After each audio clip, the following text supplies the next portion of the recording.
C'est l'équitation assez tard et mon grand-père maternel m'a bien aidé pour commencer à acheter des chevaux et tout ça. J'ai aidé dans le confort, je ne vais pas dire que je sors de la rue, quoi. À 10 ans, vous avez quand même découvert le poney avec un petit sauvageon, je crois. Donc cette passion, elle est née comme ça par hasard? C'est quelque chose de familial? Pas trop familial, ma maman montait, mais je veux dire vraiment en amateur. Ce qui m'a rapproché du cheval, enfin de l'animal, c'était le fait d'avoir une propriété en Normandie où on allait souvent les week-ends, les vacances, et forcément en Normandie, vous avez de l'herbe, des vaches et des chevaux. Donc, Ouais. Vous êtes fils unique. Ça veut dire que l'enfance a été souvent un peu de solitude. C'est ce qui vous a amené à prendre un animal. Enfin, est-ce que vous vous sentiez seul enfant?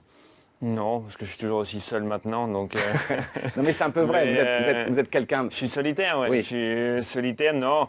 Enfin, faut dire que j'ai une petite sœur cambodgienne qui a été adoptée Ouais. par mon père. Mais sinon, oui, j'ai vécu... Non, mais j'ai pas ressenti en tout cas cette solitude. C'était Ouais. confortable. Il y avait tout le monde autour de moi. J'étais Ça va, vieux. ça allait. Vous passez le bac, ensuite vous passez un BTS de gestion comptabilité, et puis d'un seul coup, direction le cheval. Qu'est-ce qui s'est passé à ce moment-là? Vous hésitiez encore jusqu'à votre BTS de faire du cheval votre métier? Non, parce que j'ai arrêté d'aller en cours physiquement en seconde. J'ai passé mon bac littéraire et mon BTS de gestion compta par correspondance via le CNED. Donc j'avais déjà dans l'idée de m'investir à fond là-dedans. En revanche, quelle voie, je ne savais même pas. À un moment donné, j'avais même envisagé d'être groom parce que je me sentais pas à la hauteur d'être cavalier ou en tout cas d'avoir une activité professionnelle autour de ça, très sincèrement.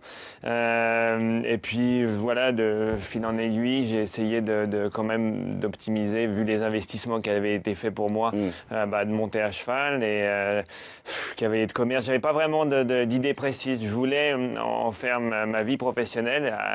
De là à en vivre, je savais pas quelle voie choisir. Alors, ce qui est étonnant, c'est que vous l'avez dit, vous venez d'un milieu, on va dire, favorisé. Et pourtant, vous allez très jeune chez les Delaveau, la famille Delaveau, chez les parents de Patrice et Stéphane Delaveau. Il fallait avoir de l'argent pour aller chez eux. Non, je crois pas. Et justement, non. Et ces deux athlètes-là, et toute la famille Delaveau, a toujours bien précisé que c'est eux qui étaient obligés de vous arrêter de travailler sans avoir de raison, j'allais dire, pécuniaire de travailler. Vous êtes tout de suite un forcené dans le travail, des heures et des heures et des heures et des heures. Et ça vient d'où? C'était pour réussir? C'est culturel? D'où vient cette force de travail? Je pense que de manière générale, c'est pas forcément lié au niveau social. J'ai eu énormément de facilité au départ, financière. Ça retire pas la motivation que les gens peuvent avoir et l'énergie qu'ils doivent mettre pour y arriver. Je pense que assez tôt, j'ai regardé ce qui se passait autour dans d'autres sports, dans d'autres métiers. Et quoi qu'il arrive, quelles que soient les chances que vous avez au départ, il faut bosser, il faut travailler énormément pour obtenir un résultat. Donc voilà, j'ai essayé de l'appliquer et voilà, je dois dire que c'est ma marque de fabrique, mais c'est en partie pour ça que ça a fonctionné. Ah oui, c'est clair, tout le monde le dit. Mais alors, là, vous êtes tout jeune garçon, vous êtes dans les écuries de Delaveau, qui ne sont pas des écuries de luxe qu'on connaît maintenant. Hein. C'est des écuries où il fallait vraiment mouiller sa chemise. Et quelques années après, vous vous retrouvez en équipe, vous vous retrouvez même aujourd'hui dans la même écurie que Patrice Delaveau. Là, il y a presque une trajectoire, le petit garçon, le jeune homme qui réalise un rêve incroyable. Est-ce que vous pensiez un jour battre ou concourir avec Patrice Delaveau?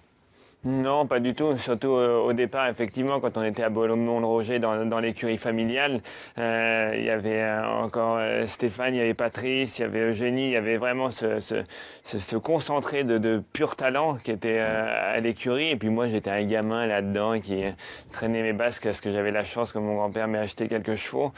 Et voilà, je travaillais plus avec Stéphane et Eugénie et avec Denise et Robert, bien sûr, très peu avec Patrice. C'est à peine si on se parlait, j'étais admiratif.